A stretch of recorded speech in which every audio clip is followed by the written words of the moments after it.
Most people who die in their sleep from a heart attack had no idea anything was wrong when they closed their eyes that night. Their family didn't know, their doctor didn't know, and in many cases, their last reported symptom was simply being tired. If you are over 60 and you sleep through the warning signs without recognizing them for what they are, that is the gap I am here to close right now.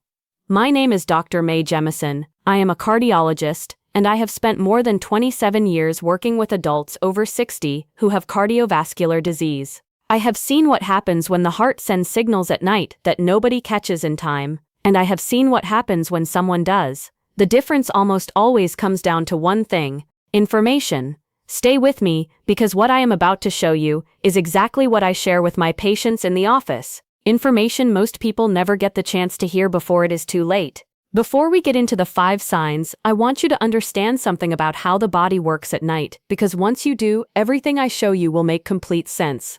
Think of your cardiovascular system like the electrical wiring in an older home. When the house was new, everything had plenty of capacity. But after 40, 50, 60 years, some of those wires have narrowed. The insulation has worn thin, the system still runs, but there is less room for error. At night, many of the compensating mechanisms that protect you during the day go quiet. Your body is running on minimum staff. And in a cardiovascular system that already has reduced margin, those nighttime shifts can push certain things right to the edge. After 60, that margin gets smaller still. And that difference changes everything about what happens while you sleep. The first sign is waking up in the middle of the night short of breath. Most people tell me the same thing. Doctor, I thought I was just having a bad dream. I rolled over and it passed, so I figured it was nothing. But here is what is actually going on when this happens repeatedly, especially if you wake feeling like you cannot get a full breath or like you need to sit up to breathe comfortably. When the heart is not pumping efficiently, fluid can back up into the lungs. The medical term is pulmonary congestion. And lying flat removes the gravitational help that kept fluid pooled in your legs during the day. When you lie down, that fluid redistributes. If the heart cannot clear it fast enough, it begins pressing against the air spaces in the lungs. Think of it like a kitchen sponge at the bottom of a slowly filling sink. During the day, the sponge sits above the water.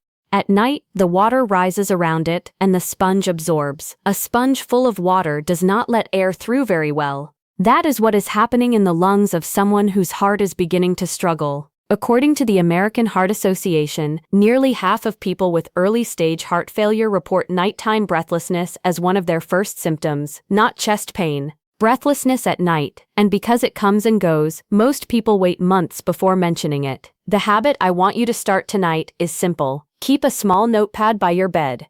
If you wake up short of breath, write down the time and how long it took to pass. That record, brought to your doctor, changes everything. The second sign is swollen ankles and feet in the morning, and most people immediately explain it away. Been on my feet, too much salt, just getting older. But persistent swelling that is present when you first wake up, before you have even stood up, that is a different conversation. When the heart is not pumping efficiently, blood pools in the veins farthest from the heart. Pressure builds, and fluid leaks into the surrounding tissue. Lying flat at night does not fix the underlying pressure, it just redistributes it. You can wake up with ankles that look like they belong to someone twice your size. Think of a garden hose with a kink in it. Water pressure builds behind the kink and eventually starts leaking through the sides. Your veins are that hose. The kink is in the heart. The CDC estimates over 6 million Americans are currently living with heart failure, and lower limb swelling is one of the 3 most common physical signs, noticed and explained away for months before anyone acts.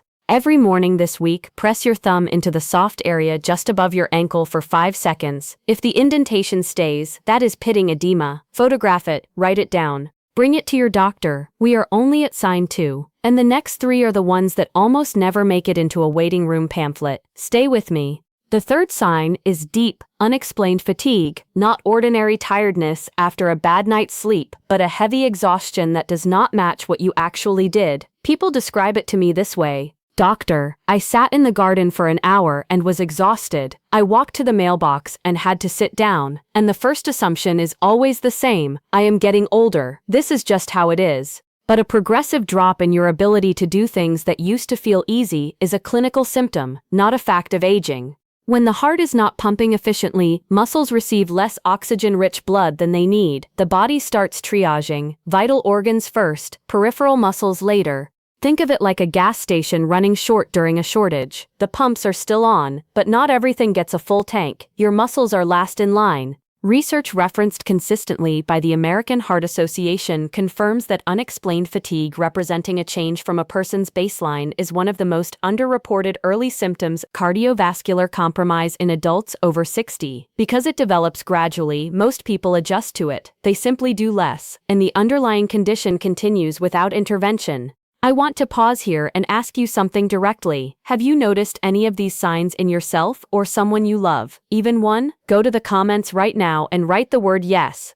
Just that. I read every single comment on this channel. Everyone. And if you have a family member over 60, a parent, a sibling, a spouse, a close friend, everything I have described applies directly to them too. Save this video and send it to them when we are done. That 5-second action may be the most genuinely useful thing you do for someone you love today. Before sign 4, I want to tell you about a patient I still think about. Her name was Dorothy, 67 years old, a retired school teacher. She came in because her daughter had practically dragged her. Dorothy felt she was fine. A little tired, she said.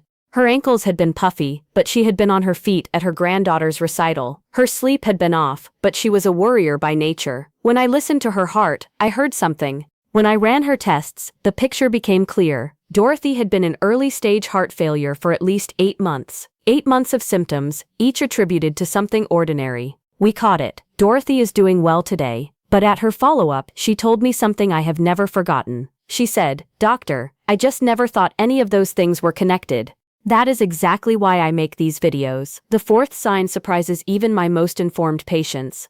A persistent dry cough with no obvious cause, no cold, no allergies, no known trigger. Most people assume reflux, dry air, just a tickle. But a cough that has settled in for weeks, especially one that worsens when you lie down or produces white or slightly pink-tinged mucus, deserves specific attention. Here is the mechanism. When fluid backs up into the lungs, the body tries to clear it using the most basic tool it has, the cough reflex. Your lungs do not know the fluid is coming from your circulatory system. They just know something is there that should not be. Think of a sump pump in a basement slowly filling with water. The pump keeps running.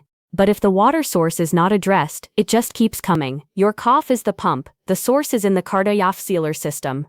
The American Heart Association recognizes persistent cough as a widely overlooked symptom of heart failure in older adults. If you have had a cough for more than 3 weeks with no obvious respiratory cause, say these exact words at your next appointment. "This cough gets worse when I lie flat and I want it checked from a cardiac standpoint." Those specific words will change that conversation immediately. And now sign 5, the one I want you to pay closest attention to. The most often present, most often dismissed, and most often the last thing someone remembers before things turn serious. A feeling of rapid or irregular heartbeat when you are lying still at night. Most people wait for it to pass. Too much caffeine, they think. Anxiety. Turned over wrong.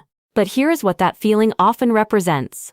When the heart muscle is under stress, and the electrical system coordinating your heartbeat has been disturbed, the heart becomes prone to arrhythmias, irregular rhythms. Some are benign, but some are the direct precursor to atrial fibrillation, which dramatically increases stroke risk, or to more dangerous rhythms that can escalate quickly.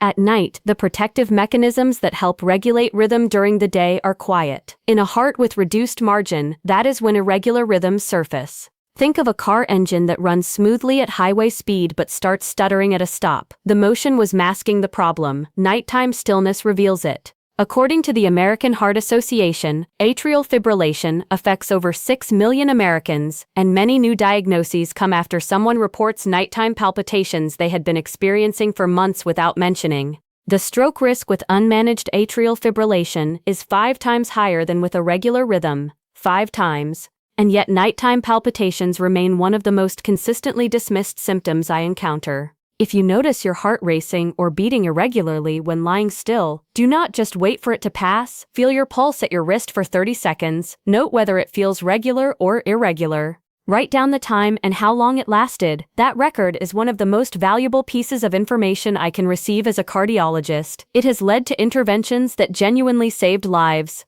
Think of someone you know right now, a close neighbor, a longtime friend, someone in your family who might have had one of these experiences without knowing what it meant. That person needs to see this video. Share it before the day is over. I want to be honest with you for a moment, not as someone making a video but as a doctor.